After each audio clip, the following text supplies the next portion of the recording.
Hello everyone, welcome to my channel. कैसे हैं आप सब? होप सो सब बढ़िया होंगे। तो गाइज़, आप सबको पता है कि चैनल पर BA 4 सेम की क्लासेस चल रही हैं हिस्ट्री से रिलेटेड, और कल का जो है पार्ट 1 जो है अपलोड हो चुका है। कल हमने असहयोग आंदोलन को स्टार्ट कर दिया था, तो आज बारी है पार्ट 2 की, और आज के पार्ट 2 में आपका असहयोग आंदोलन बिल्कुल कंप्लीट हो जाएगा। तो वीडियो के एंड तक बने रहेगा। वीडियो को मैक्सिमम लाइक शेयर सब्सक्राइब आप ज़रूर करेंगे। तो चलिए गाइज़, आज की वीडियो अपनी स्टार्ट करते हैं। तो शुरुआत किस तरह हुई असहयोग आंदोलन की, कैसे निर्णय लिया गया, उसको देखते हैं। तो गांधी जी के बारे में हम पढ़ रहे थे। असहयोग आंदोलन की उन्होंने शुरुआत की थी, पिछली वीडियो देखिएगा। और सबसे पहले जो है उन्होंने जो मुद्दा उठाया वो था उनका खिलाफत मुद्दा। एक खिलाफत आंदोलन था जो मुस्लिम से जुड़ा हुआ था, और तुर्कों का जो खलीफा है इसमें बहुत ज़्यादा इंपॉर्टेंट रोल प्ले करता है। तुर्क जो है इसमें बहुत इंपॉर्टेंट रोल प्ले करते हैं, और एक धार्मिक मामला था।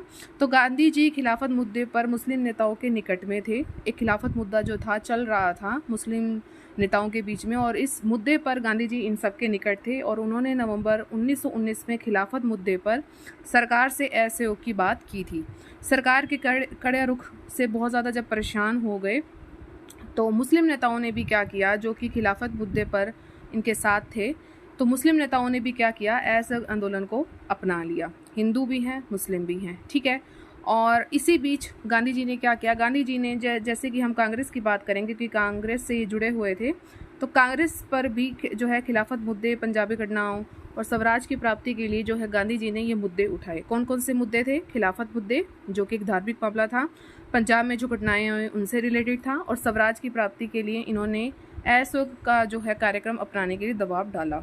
और इसी बीच क्या हुआ, यहाँ बात हो रही है 1919 की खिलाफत मुद्दे पर। फिर बात करेंगे हम 1920 की।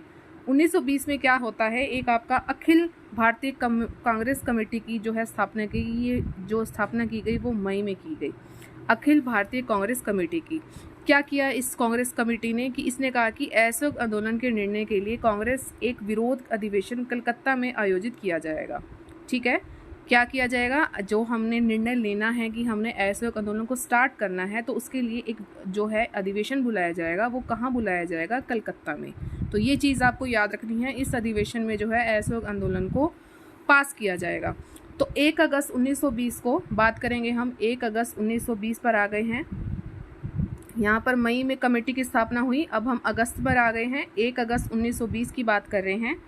तो इस समय क्या हुआ, गांधी जी ने जो है असहयोग आंदोलन को स्टार्ट कर दिया, और इसी दिन जो है आपके तिलक जी का देहांत हो गया, और इसी दिन को आप शोक दिवस के रूप में भी बनाते हैं। और इसी दिन ही आपका आंदोलन भी शुरू किया गया। कौन सा आंदोलन? असहयोग आंदोलन। कब किया गया? 1 अगस्त 1920 को। किसकी मृत्यु हुई? तिलक की मृत्यु हुई। और इसी दिन ही लोगों ने व्रत रखे, प्रार्थनाएं की। ठीक है, तो ये चीज़ आपको याद रखनी है। अब बात करेंगे हम सितंबर 1920 की। 1 अगस्त 1920 का सिर्फ आपको इतना ही याद रखना है। मूव करेंगे हम सितंबर 1920 पे, यानी कि अगले ही महीने में। तो इस महीने में क्या होता है, कांग्रेस का एक विशेष अधिवेशन होता है जो कि कलकत्ता में होता है। कब बात कर रहे हैं हम? सितंबर 1920 की। और 1 अगस्त 1920 को भी कलकत्ता में जो है अधिवेशन हुआ था, लेकिन ये स्पेशल अधिवेशन हुआ था सितंबर 1920 में। अब इसमें क्या था, इसमें जो आपके लाला लाजपत राय थे उन्होंने अध्यक्षता की थी। आपको ये याद रखना है, सितंबर 1920 में कलकत्ता का अधिवेशन हुआ, और अध्यक्षता किसने की? लाला लाजपत राय जी ने। गांधी जी ने असहयोग आंदोलन संबंधी अपना जो है प्रस्ताव रखा, और उन्होंने क्या कहा कि विदेशी उपाधियों का त्याग करना है, विधानमंडलों, न्यायालयों, स्कूल कॉलेजों का बहिष्कार करना है, और कर ना देने के लिए बात कही थी। अब इतनी बातें जो हैं गांधी जी ने सितंबर 1920 में कलकत्ता अधिवेशन में की थी, जिसकी अध्यक्षता आपके लाला लाजपत राय ने करी थी। तो जो ये प्रस्ताव उन्होंने रखा, तो इसका जो है विरोध किया गया। किन किन के द्वारा किया गया? एक तो CR दास, नाम ध्यान रखेंगे, CR दास, मालवीय तथा एनी बेसेंट, होम रूल आंदोलन से जुड़ी हुई हैं ये। तो एनी बेसेंट ने इनका क्या किया? विरोध किया। और प्रस्ताव के पक्ष में आपके 2728 2728 2728 और विरोध में आपके 1855 जो है मत पड़े थे, तो ये जीत गए। ठीक है, जो प्रस्ताव में कहा गया गांधी जी द्वारा उसको क्या गया? अपनाया गया। लेकिन आपने जो है नाम याद रखने हैं कि किन किनों ने इनका विरोध किया। और ये कब हुआ? सितंबर 1920 में कलकत्ता अधिवेशन में अध्यक्षता की थी आपकी लाला लाजपत राय ने। 1 अगस्त 1920 को भी जो हुआ था आपका कलकत्ता में ही अधिवेशन हुआ था, जो विरोध प्रदर्शन हुआ था, और इसी दिन आपके तिलक जी की जो है मृत्यु हो गई थी, और इसी दिन ही आप जो है शोक दिवस मनाते हैं, और इसी दिन ही जो लोगों ने व्रत रखे और सब काम किए, और 1919 में जो खिलाफत में मुद्दे पर असहयोग से बात की थी। तो इतनी चीज़ें जो हैं आपको इस पैराग्राफ में याद रखनी है, और मुझे उम्मीद है आपको याद हो भी गया होगा। ठीक है, इसके बाद हम आगे बढ़ते हैं। क्या हुआ इसके बाद? जब ये मत पड़े, कलकत्ता अधिवेशन जैसे ही हुआ उसके बाद गांधी जी ने क्या किया? गांधी जी ने फटाफट पूरे देश में तेजी से दौरा किया, जो भी उस आंदोलन की विचारधारा थी उसका प्रचार प्रसार किया। फिर बात करेंगे हम दिसंबर 1920 की। सितंबर से अब हम कहाँ आ गए हैं? दिसंबर में। ठीक है, तो दिसंबर 1920 में कांग्रेस का एक सालाना जो होता ही रहता है सालाना अधिवेशन आपका कहाँ हुआ? नागपुर में। तो अब आपको याद रखना है दिसंबर 1920 में आपका नागपुर में अधिवेशन हुआ। अब इस अधिवेशन में क्या खास था? इस अधिवेशन में जो असहयोग आंदोलन के जो प्रतिनिधि थे वो सभी शामिल हुए थे, और किसी भी अधिवेशन के मुकाबले में बहुत ज़्यादा अधिक थे। इसमें बहुत संख्या में प्रतिनिधि शामिल हुए थे। और कलकत्ता अधिवेशन में जो असहयोग आंदोलन का प्रस्ताव CR दास ने जो था पुनर्विचार के लिए जो था भारी मत से कांग्रेस ने स्वीकार कर लिया था। CR दास ने कहा था कि जो आपका असहयोग आंदोलन है इस पर हम दोबारा से विचार करेंगे कि इसमें कोई त्रुटि तो नहीं है, हमें विचार करना है। तो कांग्रेस ने इसको इस अधिवेशन में जो है एक्सेप्ट कर लिया था। किस अधिवेशन में? नागपुर अधिवेशन में। ठीक है, तो ये चीज़ आपको याद रखनी है। कब की थी? दिसंबर 1920 में। कांग्रेस ने क्या किया? कांग्रेस ने अपना नेतृत्व गांधी जी के हाथ में दे दिया और लोगों को कहा कि आपने जो है गांधी जी के बताए मार्ग पर चलना है और सरकार द्वारा की गई गलतियों को भी ठीक करना है। ये सब बातें गांधी जी को कही गई, और तक ये अगर आप सरकार की जो गलतियां उसको ठीक करेंगे तो हम स्वराज की प्राप्ति आसानी से कर पाएंगे। गांधी जी ने क्या करा? गांधी जी ने कांग्रेस के लक्ष्य को बदल करना, जो ये लक्ष्य चाहते थे इसको बदलकर सिर्फ और सिर्फ स्वराज की प्राप्ति का ही लक्ष्य रखा, और जो कि बिल्कुल शांतिपूर्ण था और उचित साधनों से था। गांधी जी ने कांग्रेस के ढांचे में भी परिवर्तन किया। जो ये चीज़ चाहते थे उसमें उन्होंने परिवर्तन किया, जिसके तहत प्रांतीय कांग्रेस समितियां जो है पुनर्गठित की गई, और जो आपके ग्राम स्तर की कांग्रेस समिति जो है भी बहुत सारी कमेटियां बनाई गई ग्राम स्तर पर। ठीक है, और अखिल भारतीय कांग्रेस कमेटी जो कि आपकी बनाई गई थी, इसके अलावा अब दिन प्रतिदिन का कार्य करने के लिए कांग्रेस कार्य समिति यानी कि CWC भी बनाई गई। ये नाम आपने अभी अभी पढ़ा था, अखिल भारतीय कांग्रेस कमेटी। इसके अलावा भी CWC भी बनाई गई, और गांधी जी ने कहा कि 1 वर्ष में आपको जो है हम स्वराज्य प्राप्त करके देंगे। अब बात करेंगे कि आंदोलन का कार्यक्रम कौन कौन से जो है कार्यक्रम चले जो हमें पढ़ने हैं। आप सबको पता है कि महात्मा गांधी ने कलकत्ता अधिवेशन में जो है जो ज़्यादा जोर डाला था ना असहयोग आंदोलन पर, तो क्या था उसमें? कांग्रेस ने स्वीकार कर लिया कि खिलाफत जो आंदोलन है और पंजाब के अत्याचारों को ठीक ना होने पर भविष्य में कोई भी ऐसी घटना हो तो इसके लिए स्वराज प्राप्त करना जरूरी है, ताकि हम पे कोई भी हमला ना कर सके। तो स्वराज की प्राप्ति के लिए क्या होगा? स्वराज की प्राप्ति के लिए आप क्या करेंगे? अहिंसात्मक ढंग से आप जो है आंदोलन में भाग लेंगे, अहिंसा रूपी करेंगे, ना कि हिंसा करेंगे। ठीक है, ये गांधी जी का सूत्र था, चाहते थे कि सब काम जो है अहिंसा से हो। अब क्या क्या उन्होंने काम किए, कौन कौन से कार्यक्रम हुए, वो हमें पढ़ने हैं, और कुछ आपको पता भी होगा। सरकार द्वारा प्रदत्त अलकनों पदों, स्थानीय निकायों में नामांकित पदों का त्याग करना, सरकारी जो है आपके समारोह का बहिष्कार किया गया, स्कूल कॉलेजों का बहिष्कार किया गया, मेसोपोटामिया के लिए सैनिक श्रमिक तथा लिपिक के रूप में भर्ती न होना, विदेशी माल का बहिष्कार होना, स्वदेशी वस्त्रों को अपनाना। तो ये चीज़ें जो हैं इस आंदोलन में की गई, जो आपके कहते हैं रचनात्मक कार्यों पर भी बल दिया गया। गांधी जी ने रचनात्मक कार्यक्रम पर भी बल दिया, और जो रचनात्मक कार्य हैं वो कौन कौन से हैं ये चीज़ भी आपको याद रखनी है। जैसे कि हिंदू मुस्लिम एकता पर बल दिया, अस्पृश्यता का अंत किया, मद्य निषेध किया, और ग्रामों का विकास करना। तो ये इनके रचनात्मक कार्य थे। ठीक है, तो आंदोलन का कार्यक्रम मुझे उम्मीद है आपको समझ आ गया होगा कि इस आंदोलन में क्या क्या कार्यक्रम किए गए। कि कहते हैं ना कि इस आंदोलन से आप स्वराज की प्राप्ति कर सकते हैं, तो इसमें कुछ ना कुछ तो ऐसा काम करना पड़ेगा ना जिससे लोगों को लगे कि हाँ स्वराज की प्राप्ति हो जाएगी। ठीक है, तो अगला हमारा है कि पॉइंट की आंदोलन की प्रगति। अब प्रगति कैसे हुई? नागपुर अधिवेशन हुआ था ना हमारा दिसंबर 1920 में, तो कांग्रेस ने जो आपका आंदोलन था उसको स्वीकार कर लिया था और सारी की सारी बागडोर दे दी थी गांधी जी के हाथ में।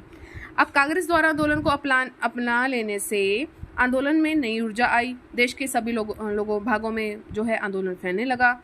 अब गांधी जी ने क्या किया, जो अली बंधु थे उनके साथ मिलकर सारे देश का उन्होंने दौरा किया।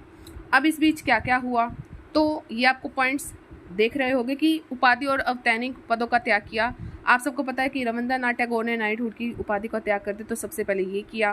केसरी हिंद की जो है ये भी इन्होंने कर लिया। जमनालाल बजाज ने, ये आप याद रखेंगे, जमनालाल बजाज ने राय बहादुर की उपाधि को त्याग दिया। तो इस तरह जो है उपाधि और अवैतनिक पदों का त्याग किया गया। सरकारी अदालतों का बहिष्कार किया गया। पंचायतों की स्थापना की गई। तो ये चीज़ भी आप इसमें आप पढ़ सकते हैं। अच्छा, शिक्षण संस्थानों का बहिष्कार किया गया। राष्ट्रीय शिक्षण संस्थाओं की स्थापना की गई, तो ये भी आप पढ़ लेना। देखिए इसमें जो इम्पोर्टेंट है कि ये है कि विदेशी वस्त्रों का बहिष्कार किया गया और खादी का प्रयोग किया। जो विदेशी वस्त्र थे उनका बहुत ज़्यादा बहिष्कार किया गया और इसमें सभी युवा ने बहुत बढ़ चढ़ कर भाग लिया था और कहा कि आपको विदेशी वस्त्र यूज़ नहीं करने हैं, और इसकी होली जलाई गई। ठीक है, और आपने क्या करना है, खादी का यूज़ करना है। किसका यूज़ करना है, खादी का। तो ये चीज़ आपको याद रखनी है। ठीक है, एक ये मेन पॉइंट है, प्रिंस ऑफ वेल्स का बहिष्कार तथा सरकार की दमनकारी नीति। जब असहयोग आंदोलन हमारे भारत में चल रहा था उस समय 17 नवंबर, ये डेट आप याद रखेंगे, 1921 में आ गए हम। 17 नवंबर 1921 को प्रिंस ऑफ वेल्स जो है भारत के दौरे पर आए। भारत सरकार चाहती थी कि सभी भारतीय उनका स्वागत करें। क्या हुआ, 17 नवंबर को जब बम्बई में पहुंचे प्रिंस ऑफ वेल्स, तो आम हड़ताल से लोगों ने उनका स्वागत किया। गांधी जी स्वयं में मौजूद थे। उन्होंने उसी दिन ही एल्विस्टन मिल के अहाते में विशाल जनसभा को संबोधित भी किया। एक एक लाइन इंपॉर्टेंट है आपके लिए। विदेशी वस्त्रों की इसमें होली भी जलाया गई। और क्या हुआ कि वेल्स का जब स्वागत करने वाले थे वो उनका विरोध कर रहे लोगों को आपस में झगड़ा हो गया, आपस में दंगा फसाद हो गया और बहुत सारे लोगों पर जो है हमले हुए। पारसी भी थे, ईसाई भी थे, आंग्ल भारतीय भी थे, तो बहुत सारे लोगों पर हमला हो गया और 3 दिन तक बम्बई में अफरा तफरी रही। इसी बीच क्या हुआ कि आपके जो पुलिस वाले हैं उसमें गोलीबारी भी हुई। 59 लोग इसमें मारे गए, आंकड़ा याद रखना। और गांधी जी को बहुत ज़्यादा गहरा आघात लगा और 3 दिन तक उन्होंने उपवास रखा और स्वराज्य की गंध से नथुने फूटने लगे हैं। और इस प्रकार वेल्स का देश के सभी स्थानों पर बहिष्कार किया गया।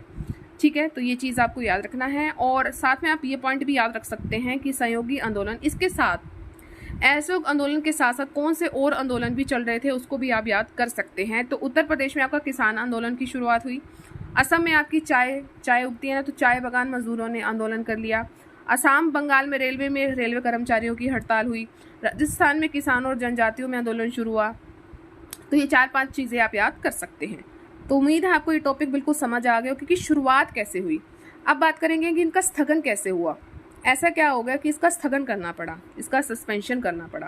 तो चोरी चोरा कांड है, उसको पढ़ लेते हैं। 5 फरवरी 1922 को, ये डेट आप ज़रूर याद रखिएगा, 5 फरवरी 1922 को गोरखपुर जिले में एक चोरा चोरी स्थान था। उसमें क्या हुआ कि कांग्रेस और खिलाफत समिति का बहुत बड़ा जुलूस निकाला गया। जुलूस में लगभग 3000 लोग शामिल थे। ये चीज़ भी आपको याद रखनी है। और कुछ जो आपके पुलिसकर्मी थे उन्होंने जुलूस के साथ क्या किया, इन 3000 लोगों के साथ बहुत ज़्यादा दुर्व्यवहार कर दिया। तो क्या हुआ, इन लोगों ने क्या किया, पुलिस पर हमला कर दिया। और पुलिस ने क्या किया, पुलिस ने इस पर गोली चला दी इन लोगों पर। अब भीड़ बहुत ज़्यादा उत्तेजित होगी तो उन्होंने पुलिस वाले पर हमला कर दिया। जो पुलिस वाले डर गए तो थाने में जा घुसे। अब थाने में लगा दी आग, जिससे सिपाही आग से बचकर जो है भागने का प्रयास करने लगे, तो भीड़ ने उसे मार दिया। जिसने आग से बचने का प्रयास किया उसको तो भीड़ ने मार दिया और उसको आग में फेंक दिया।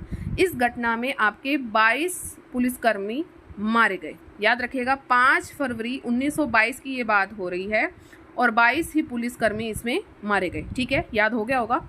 इन सब चीज़ों से क्या हुआ कि आपके गांधी जी को बहुत गहरा आघात लगा, क्योंकि उन्होंने कहा था कि अहिंसा रूपी मार्ग अपनाना है, सत्याग्रह है। आपने पढ़ा होगा, अभी मैंने पढ़ाया है आपको। तो यहाँ तो हिंसा हो रही है, पूरी की पूरी हिंसा हो रही है। देखिए यहाँ पे 5 फरवरी 1922 को पूरी हिंसा हो रही है।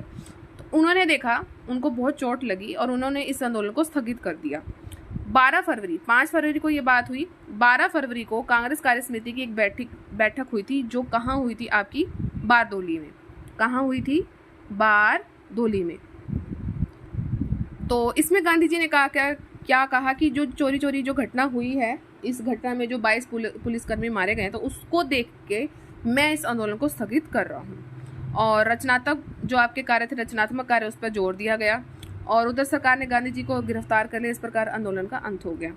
अब देखिए, ये एक आंदोलन था, एक जन आंदोलन था। विभिन्न तरह के लोग इसमें शामिल थे, चाहे बूढ़ा था, चाहे जवान थे, चाहे महिलाएं थे, चाहे आपके नेता थे। तो उस पर कुछ ना कुछ तो रिएक्शन वो ज़रूर देंगे, तो ये रिएक्शन आपको ज़रूर पढ़ने हैं।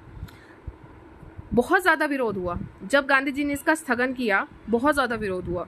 सभी बड़े नेताओं ने इनका बहुत ज़्यादा, मतलब कह सकते कि ये किया कि आप ऐसे कैसे कर सकते हो, ठीक है। इस पर से सबसे ज़्यादा विरोध किया वो आपके क्या, सुभाष चंद्र बोस ने, ठीक है। ये आपको नाम याद रखने हैं, मोतीलाल नेहरू जी, CR दास, जवाहरलाल नेहरू, सुभाष चंद्र बोस, मौलाना अब्दुल कलाम आज़ाद, इन सभी नेताओं का आप नाम ज़रूर पढ़ेंगे। लेकिन आप सुभाष चंद्र बोस की ये जो स्टेटमेंट है उसे ज़रूर याद करेंगे। ठीक उस समय जबकि जनता का उत्साह अपनी चरम सीमा पर था, वापस लौटने का आदेश देना एक राष्ट्रीय दुर्भाग्य से कम नहीं था, ठीक है। तो CR दास ने क्या कहा, अभियान की चरम सीमा पर पहुंचकर उसकी हिम्मत टूट जाती है और लड़खड़ाने लगते हैं। नेहरू ने क्या कहा, आंदोलन केवल चोरा चोरी के कारण ही स्थगित नहीं हुआ था, वरन जो वास्तविकता क्या थी, बाहर से हमारा आंदोलन बड़ा शक्तिशाली दिखाई दे रहा था और वह बड़ी प्रगति पर था, किंतु आंदोलन अंदर से ही छिन्न भिन्न हो रहा था। ये नेहरू जी की स्टेटमेंट है, इसको आप याद कर सकते हैं और सुभाष चंद्र बोस जी की याद कर सकते हैं, ठीक है। समझ आ गया होगा कि क्यों स्थगित किया गया चोरी चोरा कांड के द्वारा 5 फरवरी 1922 को, जिसमें आपके 22 पुलिसकर्मी मारे गए थे। अब इतना हमने सब पढ़ा, कल भी पढ़ा, आज भी पढ़ा। चलो इसका अब हम मूल्यांकन करते हैं कि इससे हमने क्या देखा। आलोचना की गई, आलोचना किस किस द्वारा की गई, कि कहा कि ये कुछ आलोचकों के अनुसार असहयोग आंदोलन सफल रहा। शुरू करने के क्या कारण थे वो जान लीजिए। 3 कारण थे मेन, खिलाफत के मुद्दे को सुलझाना, पंजाब में जो अत्याचार हुए उसका प्रतिकार करना, और 1 वर्ष में आपको स्वराज्य मिल जाएगा। ये 3 जो थे उद्देश्य मेन थे, और इसमें से एक भी आपका कंप्लीट नहीं हुआ इस 1 साल में। स्वराज की प्राप्ति होना, जब ऐसे आंदोलन को शुरू किया गया तो महात्मा गांधी ने कहा था कि 1 वर्ष में आपको हम स्वराज प्राप्त कर देंगे, परंतु 1 वर्ष में स्वराज की प्राप्ति बिल्कुल भी नहीं हुई, बल्कि चोरी चोरा कांड हो गया। 1 वर्ष में स्वराज प्राप्ति का चयन जो वचन था, न केवल अविवेकपूर्ण था, वरण पंचकाना भी था। सुभाष चंद्र बोस की ये स्टेटमेंट भी आप याद कर सकते हैं। कैसे आप 1 साल में स्वराज प्राप्त कर सकते हैं, इतना कुछ रायता फैला हुआ है। खिलाफत को राष्ट्रीय आंदोलन से जोड़ना जो थी एक भयंकर भूल थी, कि जो खिलाफत आंदोलन था ये आपका एक धार्मिक मामला था, उसको आपने राष्ट्रीय आंदोलन से जोड़ दिया। जो आपका असहयोग आंदोलन था एक राष्ट्रीय आंदोलन था, उसको आपने इससे क्यों जोड़ा। खिलाफत क्या थी, एक धार्मिक मामला था जिसे रणनीति से नहीं जोड़ना चाहिए था। दूसरा, ये खिलाफत जो अतिरिक्त भूभागी प्रश्न था, जो खिलाफत का मामला था तुर्की से जुड़ा हुआ था, और स्वयं तुर्की के लोग भी खलीफा के पक्ष में नहीं थे, तो आप उसको कैसे जन आंदोलन से या राष्ट्रीय आंदोलन से जोड़ सकते हैं। और वहाँ पर जो खलीफा के विरुद्ध कमाल पाशा था उसने इसका इतना विरोध किया और सत्ता पर भी कब्जा कर लिया था। ये चीज़ आप याद रखेंगे। जो खलीफा था वो कहाँ का था, तुर्की का था, और उसके विरुद्ध कौन खड़ा था, कमाल पाशा, और वो सत्ता पर कब्जा करे। कमाल पाशा ने 3 मार्च 1924 को खलीफा पद ही उन्मूलन कर दिया। इस प्रकार ये मामला भी समाप्त हो गया। बहिष्कार की नीति का असफल होना, कुछ आलोचकों का मानना है कि बायकॉट की नीति को भी सफलता प्राप्त नहीं हो सकी। जो कह रहे थे बायकॉट करो, आप ये काम करो, बहिष्कार करो, तो ऐसा कुछ भी नहीं हुआ, थोड़े समय के लिए ही था। तो ये चीज़ें भी कहीं ना कहीं हम कह सकते हैं, इसकी एक मूल्यांकन हम कर सकते हैं। प्रथम जन आंदोलन था, ये भी आप पढ़ सकते हैं। राष्ट्रीय एकता की स्थापना हुई, बिल्कुल हुई। इसमें आपको हिंदू मुस्लिम एकता का विकास हुआ। इस आंदोलन से खिलाफत आंदोलन को जोड़ा तो इससे आपका हिंदी मुस्लिम एकता का विकास हुआ, और एकता को अनिवार्य मानते हैं गांधी जी, इसकी एकता को अनिवार्य मानते हैं, ठीक है। और ये चीज़ भी आप याद रख सकते हैं। ब्रिटिश सरकार का परेशान होना, देखिए मानती हूँ कि यहाँ पर आपको स्वराज्य की प्राप्ति नहीं हो, लेकिन जो भी एक्टिविटी हुई उससे ब्रिटिश सरकार तो जो है बहुत ज़्यादा परेशान हुई ही थी, क्योंकि इसमें अहिंसा का यूज़ किया गया था। हिंसा सिर्फ चोरी चोरा कांड में ही हुई लास्ट में आके, तो ब्रिटिश सरकार तो जो है इसमें आपकी परेशान हुई ही थी, ठीक है। तो आप ये भी कह सकते हैं कि और प्रांतों में भी अहिंसात्मक आंदोलन शुरू हो गए, जैसे कि असम में चाय बागान मजदूरों का आंदोलन, असम बंगाल में रेलवे कर्मचारियों की हड़ताल हुई, पंजाब में आपका गुरुद्वारा आंदोलन हुआ। तो ये भी आप आंदोलन याद कर सकते हैं, ठीक है। निष्कर्ष पढ़ लेते हैं। इस प्रकार स्पष्ट है कि असहयोग आंदोलन था राष्ट्रीय आंदोलन में एक नया मोड़ था। गांधी जी ने अहिंसात्मक सत्याग्रह के तरीके से देश की सारी जनता को आंदोलन में खींचने में सफलता प्राप्त करी, लेकिन जैसे ही आंदोलन को स्थगित किया गया तो उससे गांधी जी की बहुत ज़्यादा आलोचना होगी और आंदोलन की उपलब्धियों को नजरअंदाज कर दिया। सबसे ज़्यादा विरोध है सुभाष चंद्र बोस ने किया, और ये आपको पता लग गया है, लेकिन हम इसको नकार नहीं कर सकते क्योंकि इसने एक अहम रोल प्ले किया है आपके असहयोग आंदोलन ने। तो इस तरह आज आपका असहयोग आंदोलन बिल्कुल कंप्लीट हो गया है। तो कैसे लगा ये आपको सेशन, उम्मीद है आपको बढ़िया लगा होगा। अगर आपको ये अच्छा लगा है तो please maximum like, share and subscribe आप ज़रूर करेंगे। सब्सक्राइब का रेड बटन उसे ज़रूर प्रेस करना और ऑल पर ज़रूर क्लिक करना, ताकि चैनल पर जितनी भी वीडियोज़ आए उसकी नोटिफिकेशन आपको टाइम टू टाइम मिलती रहे। मिलेंगे अपने नेक्स्ट सेशन में कुछ हटके, आपको अब आगे करवाएंगे सविनय अवज्ञा आंदोलन। तो चलिए मिलेंगे अपने नेक्स्ट सेशन में। Till then thank you so much for watching. Bye bye guys and take care.